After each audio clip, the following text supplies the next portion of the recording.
Action. Let's do it.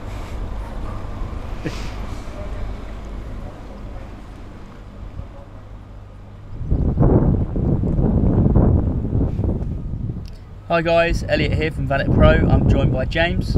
Hi, I'm the content creator for ValetPRO. We're essentially just going to walk you through the process on this RS3. Elliot's going to go into the little nibs and nabs of what he's done and why, and hopefully teach you some things that you didn't know. So I just started off now just by going around inspecting the car. There's a list of the products there. It's not a list, is it? No, it's but it's on the table. Putting the car wash in the bucket.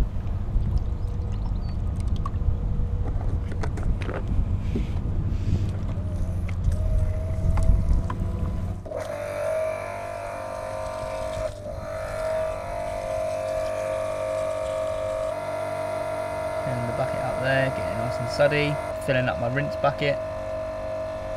Now, why have you got two buckets there? Two bucket method, just so, I mean the car's not crazy dirty, but you know, just to make sure that we're safely cleaning it, we decided that we're going to do the two bucket method. So that's just once you finish going over the car, quick rinse with the wash mitt, and then you can dunk it back in your soapy water again.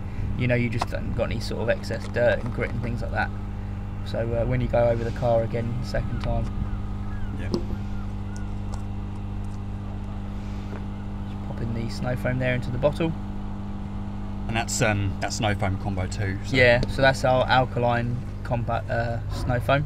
it's essentially a stronger snow foam. Yeah, so that'll strip any sort of waxes or sealants that have been left on the car from any previous washes that it's had. We're going to go for full detail on this, so yeah, it just gives us a good starting base. That's it, Dragon's Breath for the wheels. So this is our pH neutral fallout remover wheel cleaner.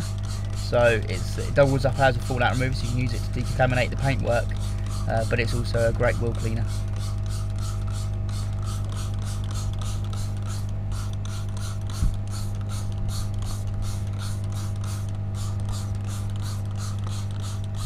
So just getting in there, in the drums of the wheels there, getting to the back, getting all over the brake calipers. Elliot's using the large Sash brush there, just to sort of get into the details a bit.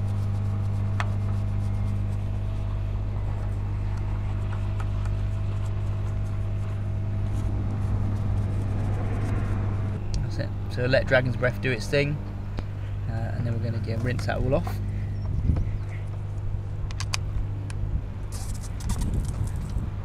We can turn the pressure washer on.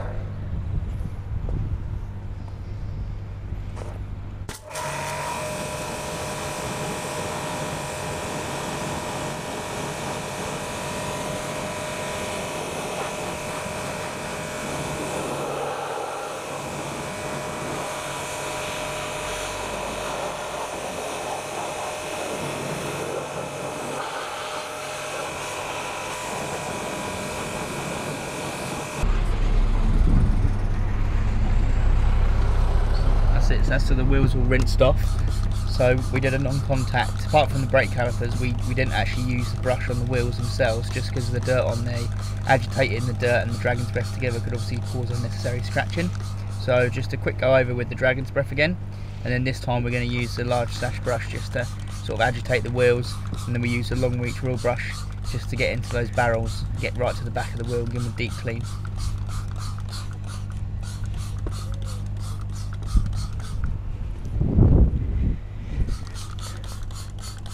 Yeah, annoyingly we had an SD failure with the camera, so the rest of the wheel cleaning part wasn't captured, but as Elliot was saying, we used the last Sash brush to go over the faces of them, and then we also had a long reach wheel brush and our twisted wheel brush to sort of get into the deeper parts of the barrel and really kind of get behind the spokes.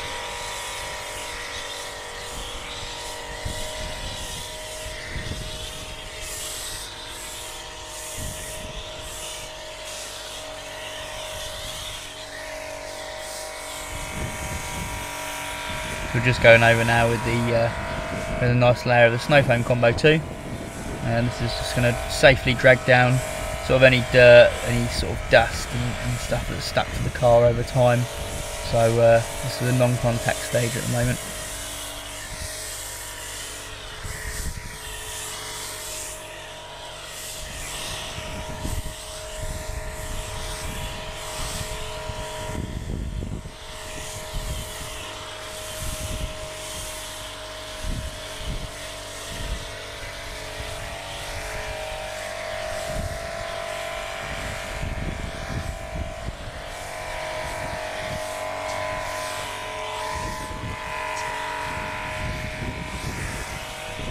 Nice bit of wind there blowing it back in the face.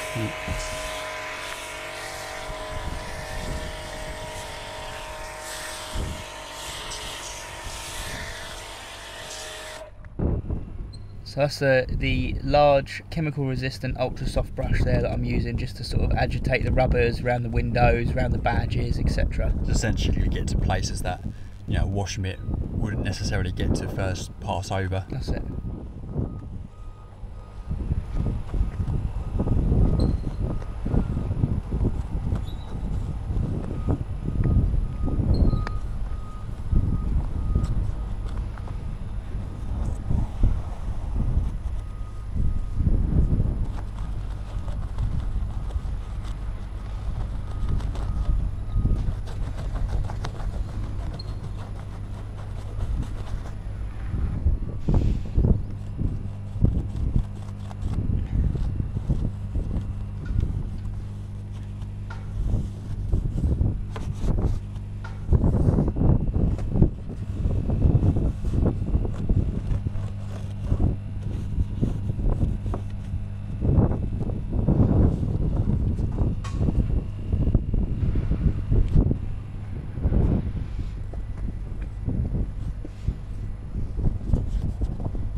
Normally quite an overlooked part of a car, would you say? What's that, inside the rear wiper? Yeah. Yeah, I would say yeah, most people probably do forget about that bit.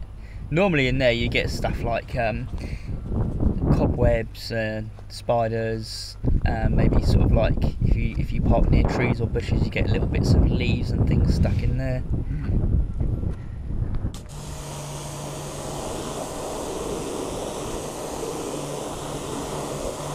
I would say this rinsing part is pretty crucial, the whole washing stage, because this is the last step you would take before contact washing the car.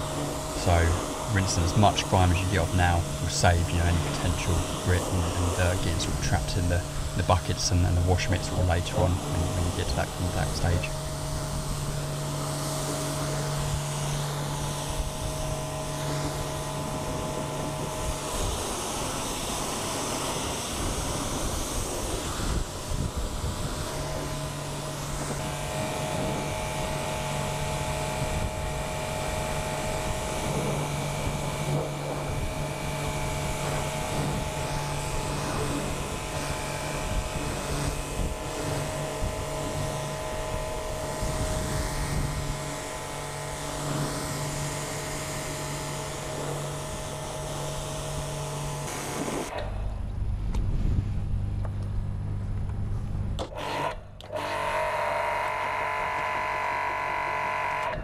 So you've done that just to foam up the just to sort of get it all sudsy. That's our concentrated car wash in there, so it hasn't got any sort of added wax or gloss enhancers or anything like that. So it's ideal if you're going to be doing a full detail stage, because you're not putting any unnecessary silicons or waxes onto the paint just before you're about to do the decontamination and the polishing. You're working top to bottom. I mean, the car in itself, before we even started it, was in, you know, to be honest, pretty good nick anyway. Yeah. It was pretty clean. Yeah. So there's not too much risk with, I suppose, what would you say, you know, scratching the... No, there wasn't. I mean, it's the summer, so really the worst thing you're going to have is going to be bugs and dust. So you don't need to be as sort of like finicky as you would normally be if it was in the winter, say, where the gritters are out and you've got that thick sort of orange film up the side of the car from grit and rain and mud and crap and stuff like that. Yeah. And I think, you know, the fact that it's summer paired with chemicals we were using for sort of the pre-wash stages, you know, snow foam combo 2, they're strong stuff. So yeah, the car at this point, for some people that could be, you know, job finished if you're just cleaning it, but obviously because we're taking it through to that detailing stage, we do need to make sure every panel, every area is covered.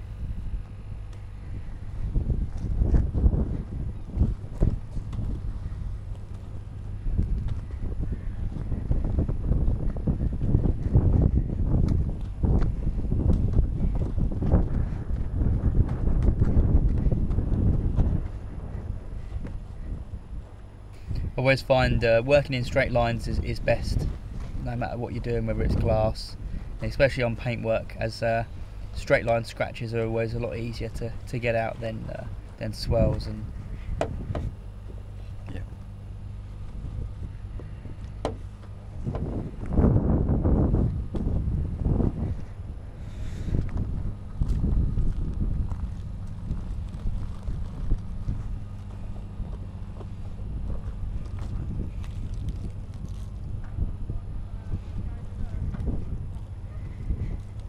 moving on to the lower half, normally per panel I'll then sort of dunk the wash mitt in the rinse bucket and reapply.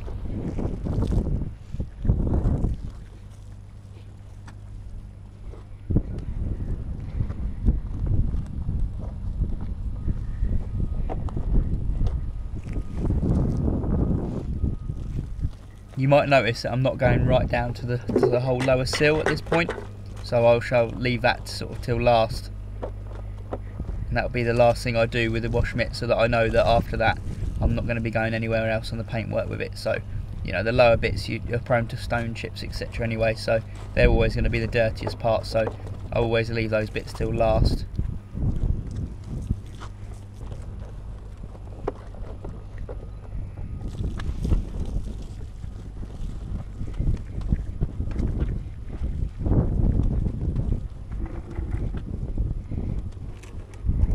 As you can see, it's not crazy dirty underneath there, but there's definitely a lot more dirt there than there would be anywhere else on the car. So just making sure you rinse all that dirt out there thoroughly.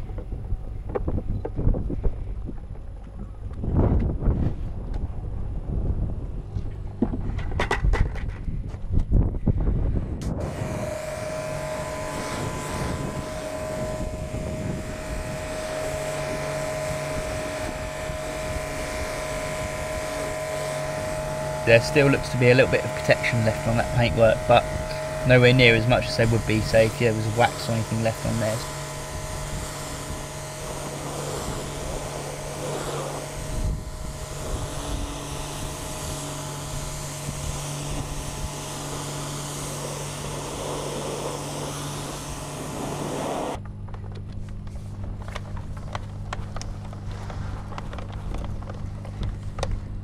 Now at this point we were initially planning on applying some citrus tar and glue to the car, this is before we saw it, and potentially chemically decontaminating as well. But you were saying once we actually received it and inspected the car beforehand, before filming, that you know, the paintwork was pretty smooth to the touch anyway, and then didn't really have much embedded contaminants. So for that step we decided to skip the chemical side of things, and in the next episode you'll see we go straight to physical decontamination with the clay bars. So it's always good to, you know, decontaminate in some way. You know, sometimes chemically and physically, you know, better, but in this case it just wasn't necessary. So this is our grey drying towel. As you can see, it's super absorbent, easily getting around the car. And we've got two sides to this. Why? What's the other side for? Because obviously we've got There's a softer pile, a shorter pile side, and a long pile side. So the long pile you can use for drying the car, and then the shorter pile side's good for sort of like drying the glass and, you know, polishing the glass off. So you know, normally if you've got two drying towels, you very rarely have to use a glass cleaner in the cleaning process, because you can buff the glass with the shorter pile side. Once it's cleaned, it normally leaves a nice finish. Yeah.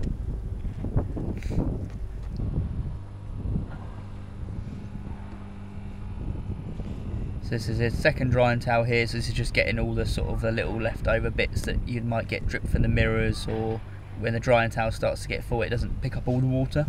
Yeah. So just going over the car again, making sure that you get all nooks and crannies, all the handles and things like that, and you just get all the water off it so you don't get any water spots or anything like that. You normally find with the first towel or the first time you still go over the car anyway, when you dry it, the roof and the bonnet will have, you know, most standing water because they are a flat surface majority of the time. So the towel's going to, you know, get pretty soaked from that. So it's always good to just go over it once again with a fresh towel, and then you can pick up on those areas which are less dry.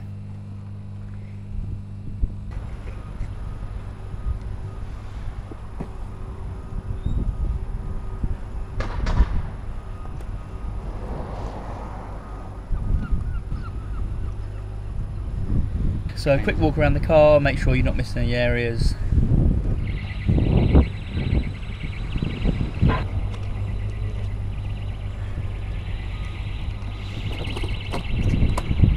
Yeah, and once you're happy, it's onto the next step. So yeah, Elliot is now going to move it into our detailing bay, and in the next episode of A Detailer's Perspective, we'll crack on with the whole decontamination and start the detailing. Thank you for watching.